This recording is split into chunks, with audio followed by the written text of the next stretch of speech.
There's so many things to be angry about of how come I'm not where I thought I'd be at this age? How come my body won't let me do this at this age? How come I don't have the great sex that I had years ago? How come? Well, if this is you and you've been pissed off and angry about it, that's what we're focusing on today. Did you push record?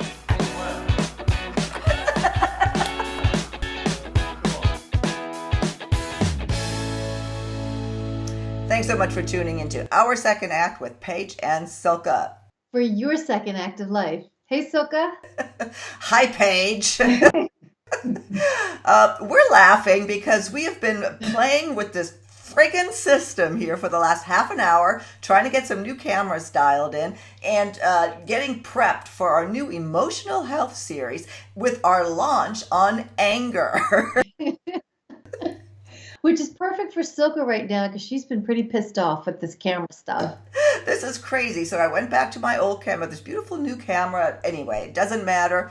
The point is that we are kicking off a new series, which we feel is very important, and that's on emotional health in midlife, after midlife, because there are different issues that contribute to how we feel and how we deal with every part of our life. Paige, tell us, why is this so important? So emotional health is involved in everything in our life, from career to relationship to sex life to your medical issues, your illnesses, your brain health, your gut health, your outlook, and your perspective.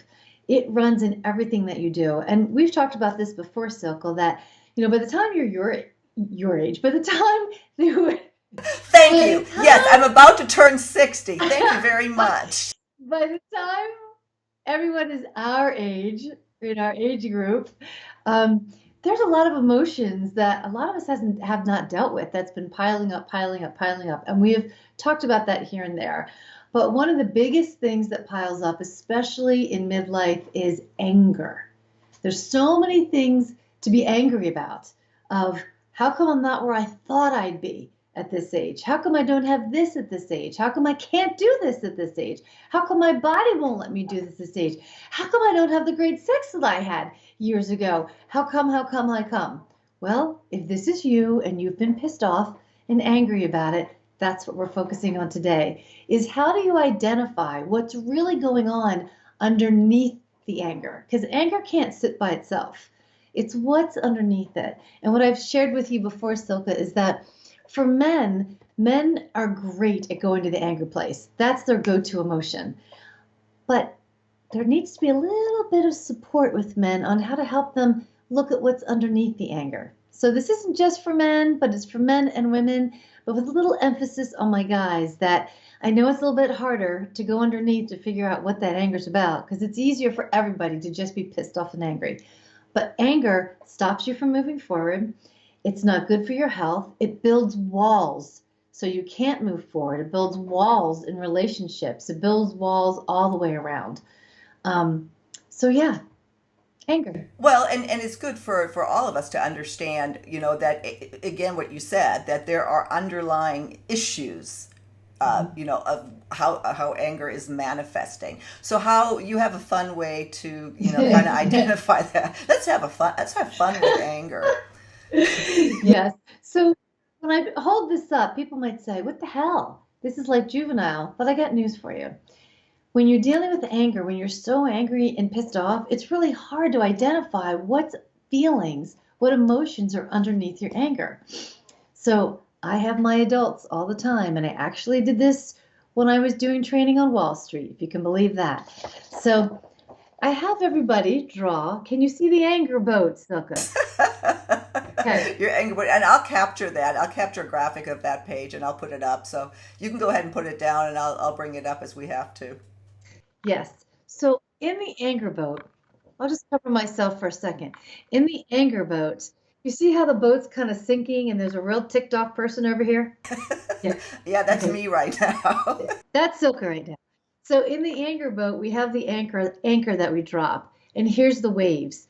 Underneath the boat are the waves that hold the emotions that are fueling the anger. So I just put a few emotions down that sometimes people feel, and there's so much more. But for instance, I put resentment, fear, sadness, shame, betrayal, guilt, lonely, insignificant, irrelevant. Is it starting to hit, maybe resonate with some of you? So you don't want to stay in the anger place. Anger is really good. It fuels a lot of things, but it's like anything. If it's too much to the extreme, it's going to stop you. So at some point when you're ready and want to figure out, what am I so pissed off about? You can draw your anger boat and find out what are the emotions underneath the anger that are fueling this. And once you know that, let's say you come to insignificant. Maybe what you're realizing at this time of your life is you feel insignificant because where's my space in the world? Where's my space in my family? Where's my place in work? Where's my place with my friends? Um, do you see what I'm getting at, Yeah, Silka? here's I have a question, Paige, and I know we kind of made fun of this, and yes, we we are kind of coming from a place of anger, but in all seriousness, this is a juvenile way, perhaps, of approaching it, but it works, as you have said, it works All the great. time. But Helps people so much. so you have the blank piece of paper, and again, we'll put that graphic up. But how do you cue people to like? Should they be in a place of anger when they do this? When do you do this? Good question. And who do you do it with? Yeah. If you're someone that really has a tough time not being able to identify what makes you angry, but my guess is there's people around you who are telling you that you're angry. Um, it's good to work on, with the professional, like myself, in that field that can kind of get to what's going on. If you're really angry, take a situation that's making you angry and break it down that way. What about the situation is affecting you? What about the situation is making you not feel valued or heard or significant? That a lot of times you can start to break down, okay, this is what I'm feeling. I also have, and Silka will put this up on for everyone as well too. I actually carry around an emotions sheet, and it's basically for more my adults than the kids. Um, so it's really good to have a little cheat sheet of all these different emotions because a lot of times there's so many more emotions out there that once we look at a sheet of emotions and we go, oh yeah, I'm feeling that, or yeah. So it really helps to have a list of emotions on a sheet next to you that can help you as you go through a situation and go, yeah, that's how I'm feeling underneath the anger. Oh yeah, that situation's creating this in me. Oh yeah, and it's creating that in me. So, and then once you have your list of emotions, kind of number them. What's the top two that really keep coming back and hitting you the most with the anger? And that's where you start to nestle in and settle in and embrace because you don't want to stay in a place of anger forever. Right, right. Well, and then once you know what that is, what the top, then what? Good question. Then when you know what then when you know what the top things are, you have to ask yourself, number one, do I want to hold on to my anger? Number two, what's my anger fulfilling in me?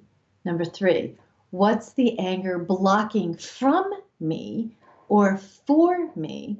And once you've answered those, then you have to ask yourself, am I ready and do I want to deal with those emotions that I feel? And a lot of times it's just sitting in what those emotions are like and working through it with somebody as to what they mean and letting them go and releasing them, or sometimes embracing them first and then releasing them. Yeah. Well, and again, we've come across this topic as being so important because there are different anger issues, as we get older, or because one, we've had so many more years to get pissed off about stuff or let things Right. build up. Right. But as you said earlier, this is something that can hold you back from living your best life and recreating or creating, your best life after 50. So we feel this is an important topic. Paige, is there anything else you want to leave our viewers with for today? Yeah, like you had said, Silka, this anger, too much anger, um, holds us back. But what it also does is it puts walls up. And sometimes we have our anger because we think we need to be protected by something or someone because of where we are. So there's many different reasons why you have anger, but anger is needed. You have to have anger. You just have to realize, is it fueling you or is it stopping you? And what are you holding on to about it? And how is it affecting your life, your career, your relationships, everything in your life? And on that note, we will be continuing our series on emotional health on various topics. Do leave us your comments, what you'd like to hear, what you feel is important, what may be troubling you. And we'll see you on our next episode of Our Second Act with Paige and Silka. For your second act of life. Bye bye. Bye-bye.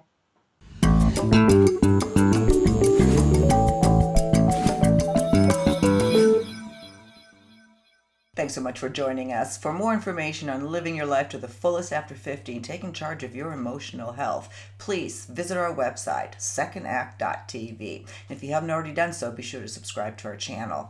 Buttons are right over here. Thanks.